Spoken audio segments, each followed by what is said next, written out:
Hey guys, welcome to another commentary done by Diggity. This is BSL 17 Hasuleague quarterfinal. We got Ilovexto this time as the red Terran 12 o'clock location. We have Herbmon starting as the green Zerg bottom left. Potentially that color swap might be the power move that XTO needed to pull some games. I forgot to update the score again, but you guys know that Herbmon's up 2-0 here. And if you didn't, now you do. This is on Apocalypse, a 3-player isometric map. I am curious if Herbmon is, because of the somewhat larger natural expansion and the lack of ramp. Oops, that's not the natural. There's the natural. The somewhat larger, there we go. The somewhat larger natural expansion and the lack of a ramp.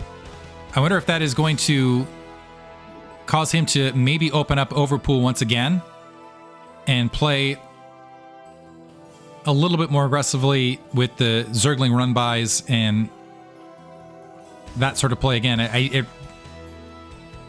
I do think because when it comes to third bases, you need a little bit stronger Mutalisk control to hold it. So you got that high ground, you got a nearby third and gas, but past that, for Zerg to grab the fourth, it's out here and you can't just plop a lurker down and hope that it's gonna manage. You really need map control. So I'm curious if that's going to lead Herbmon to play a little bit more aggressively. And if that's going to start off with another early Zergling assault. Looks like we are seeing Overpool with the drone cancellation trick, getting him that 10 drone out to eke out a little bit of additional resource. Barracks dropped for XTO, starting to send out that initial scout, and that initial scout does it see the Overlord? Oh, that was disastrous for XTO. So, and I'm not sure if Herbmon saw the edge of that SCV either, but this SCV is going bottom right, unfortunately. And so Herbmon, although with this Overlord, he needs to reposition it here to get into no man's land so that initial Marine can't wipe it out. Well, never mind. He's going to go bottom left anyway, so he's going to get first scout.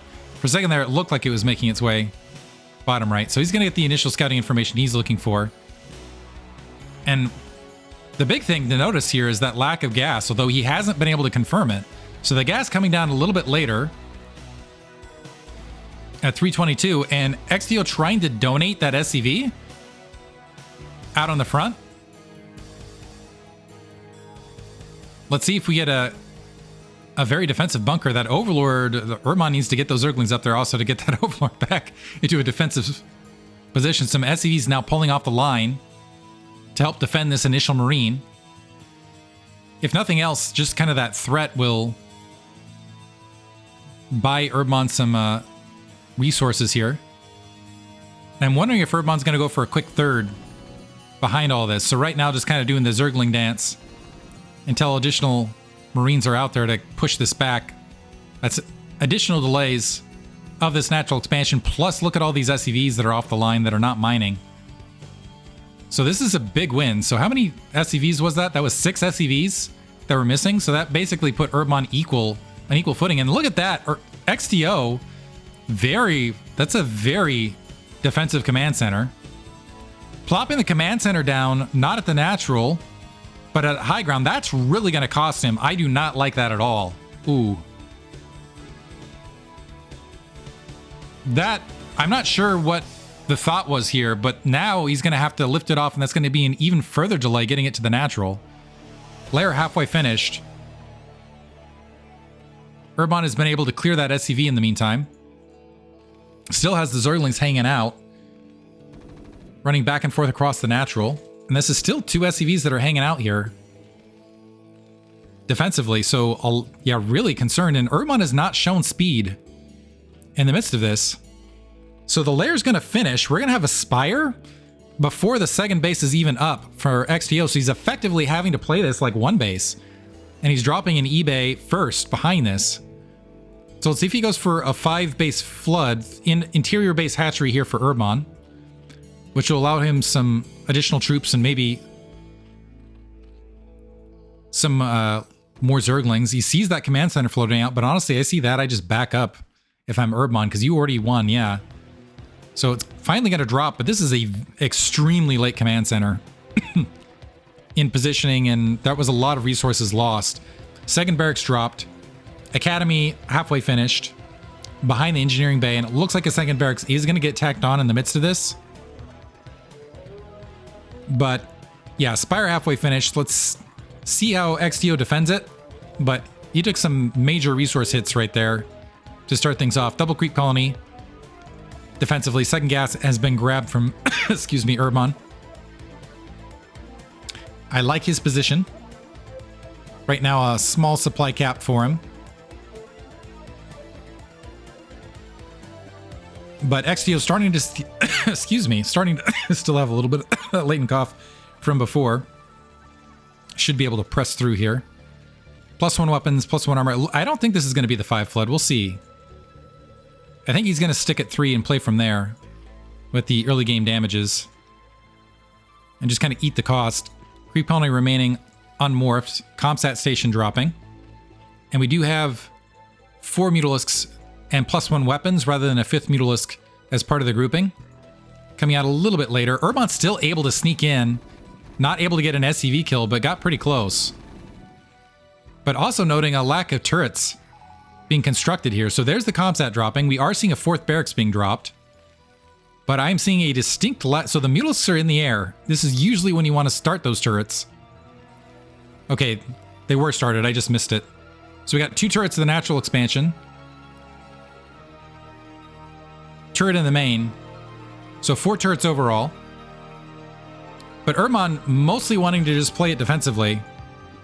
Right this second. Dropping the Hydralisk and going to go for, I presume, a larger marauding army comprised of Mutaling in the mid game, maybe with a little bit of lurker support. Missile turret along that barracks line to provide additional support. It's going to be a minute before XTO can really feel comfortable making his way out with that range. We got 8 Mutalisks walking up. Going to see that lack of gas, as well as the 2 turrets.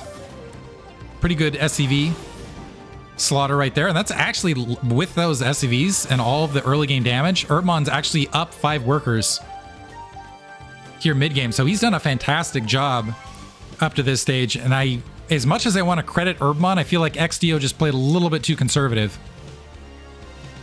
A couple Hydralisks being produced. At the same time, Herbmon playing somewhat conservative himself.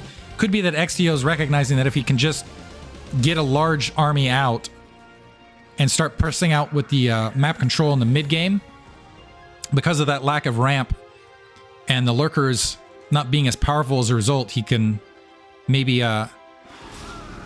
get some bonus. It looks like we are seeing the hatchery being grabbed in the bottom right hand corner. Herbmon is spotting the army as it's moving. This is well before Hive, so he's going to have to engage that army with... So right now, Comsatting the natural hasn't found the 3rd, so it looks like XTO does want to engage right there. Lurker's morphing. XTO drawing back, actually, in the midst of that. He might have been able to take out the sunken colonies, but the lurkers would have spawned probably mid-fight. And I think he has found that hatchery. There's just not a lot of locations it can be planted, and I don't know that Herbmon can defend it. Right now, he's spreading out the Mutalisks, trying to find where that Medic Marine grouping is. He spotted it top right. That's going to force the cancellation. I believe that drone's just going to try to hide right this second. XTO diving in. Has noticed. That was a good play by Herbmon. It looks like one Marine is going to find that drone that was hiding. But in the meantime, Herbmon saying, okay, you're out of position right there. Let me go for a counterattack. XTO recognizing the lack of a 3rd, preemptively dropping bunkers to try to shell himself up. But it looks like Herbmon going to take that 6 o'clock location in turn. Some lurkers now moving up. And yeah, XTO maybe just a little bit too light on the defense here.